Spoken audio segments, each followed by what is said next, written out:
Assalamualaikum warahmatullahi wabarakatuh. Coba kalian perhatikan di surat Yusuf ayat 9.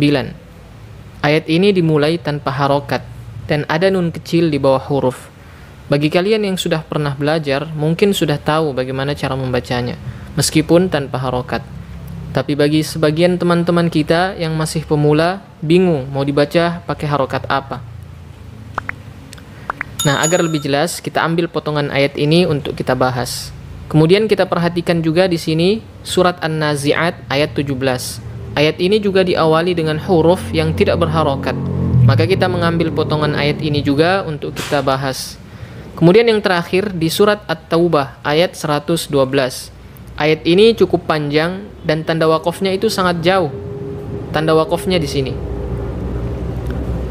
Tentunya tidak semua kita bisa wakaf pada tanda wakaf yang telah disediakan. Pada kondisi yang seperti ini, kita boleh wakaf meskipun bukan pada tempat yang telah disediakan. Yang penting, tidak merusak makna. Contoh pada ayat ini, kita bisa wakaf pada kata bil ma'ruf. Kita coba baca ayat ini. A'udzubillahi minasyaitonirrajim.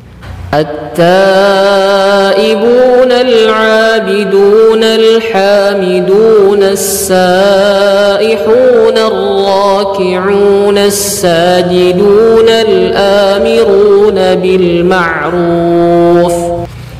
Kita wakaf di sini, dan kalau mau lanjut jangan langsung wannahuna 'anil munkar.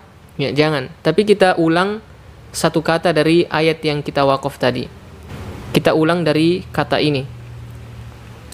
Nah, kata ini kalau kita memulai membaca dari sini juga tidak memiliki harokat. Nah, sebagian pemula pasti bingung kalau mau mulai dari sini karena tidak ada harokatnya. Nah, ini kita ambil juga untuk kita bahas. Ya, jadi yang merupakan inti pembahasan kita adalah huruf pertama dari 3 kata ini yang tidak berharokat. Bagaimana kita mau baca kalau tidak ada harokatnya? Sebelum kita menjelaskan cara bacanya, terlebih dahulu kalian harus tahu bahwa huruf ini bukan alif. Meskipun tampilannya sama seperti alif, tapi ini bukan alif. Ini adalah hamzah wasol. Jadi huruf pertama pada 3 kata ini adalah hamzah wasol.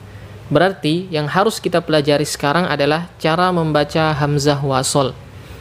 Cara membaca hamzah wasol kita bagi menjadi 3. Hamzah wasol pada isim, hamzah wasol pada fi'il, dan hamzah wasol pada huruf.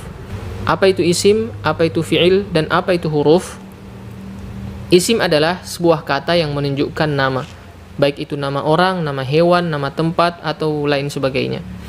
Sedangkan fi'il adalah sebuah kata yang menunjukkan pekerjaan. Adapun huruf adalah suatu kata yang tidak bisa memiliki makna tanpa ada kata yang lainnya. Adapun tanda-tanda isim, tanda-tanda fi'il, dan tanda-tanda huruf mungkin kita tidak akan membahas di sini karena itu adalah pembahasan tentang ilmu nahwu. Kita lanjut. Hamzah wasol pada isim. Ketika kalian mendapatkan hamzah wasol pada isim, maka hamzah wasol itu dibaca kasrah. Contohnya, ismuhul masih ibtigha'al fitnah. Hamzah wasolnya dibaca kasrah.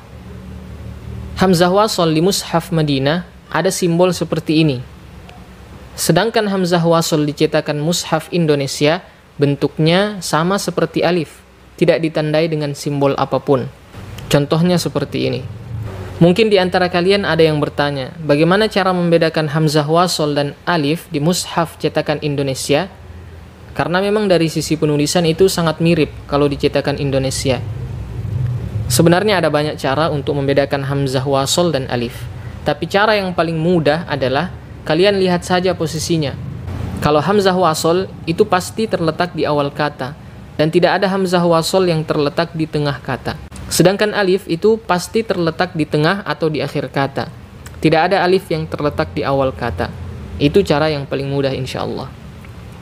Sampai sini jelas ya? Sekarang kita lanjut. Hamzah wasol pada fi'il. Jika kalian mendapatkan hamzah wasol pada fi'il, maka hamzah wasolnya kadang dibaca kasroh dan terkadang dibaca dhammah. Jadi ketentuannya adalah dengan melihat huruf ketiga dari fi'ilnya. Kalau huruf ketiga dari fi'ilnya kasrah atau fathah, maka hamzah wasl dibaca kasrah. Kalau huruf ketiga dari fi'ilnya berharokat dhammah, maka hamzah waslnya dibaca dhammah. Contoh pada kata ini. Huruf ketiga dari kata ini terhitung mulai dari hamzah wasl. 1, 2, 3. Huruf ketiganya adalah ha dan harokatnya adalah fathah. Maka hamzah waslnya dibaca kasrah. Idhhab ila fir'aun. Contoh lain.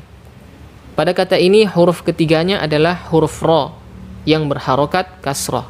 Maka hamzah waslnya juga dibaca kasrah. Idrib bi'asak. Contoh lain.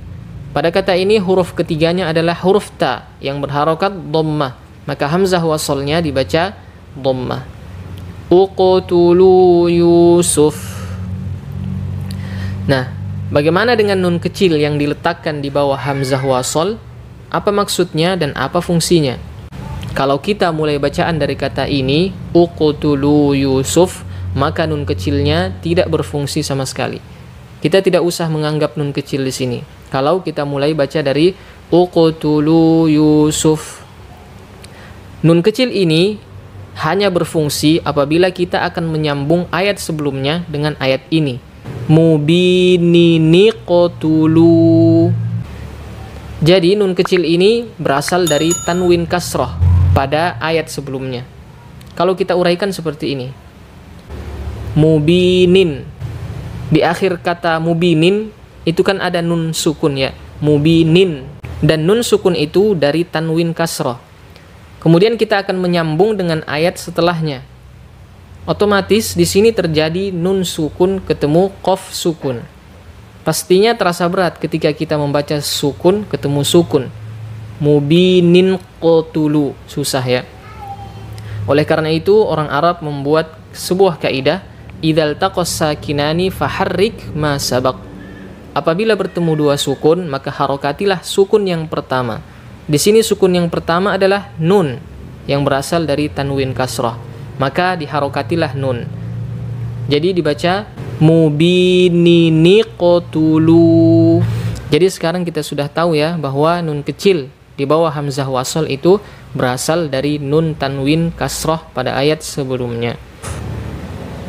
Sekarang kita lanjut hamzah wasl pada huruf. Huruf yang dimasuki hamzah wasl hanya satu, yaitu lam ta'rif.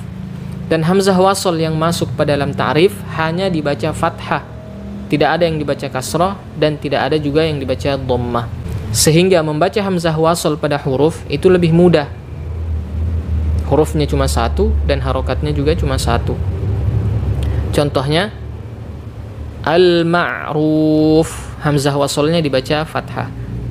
Al-amirun, hamzah waslnya juga dibaca fathah. Sampai sini jelas ya? Sekarang kalian bisa membuka Al-Quran, kalian cari hamzah wasl dan kalian praktekkan apakah hamzah wasl tersebut dibaca fathah, dibaca kasroh, ataukah dibaca dhammah.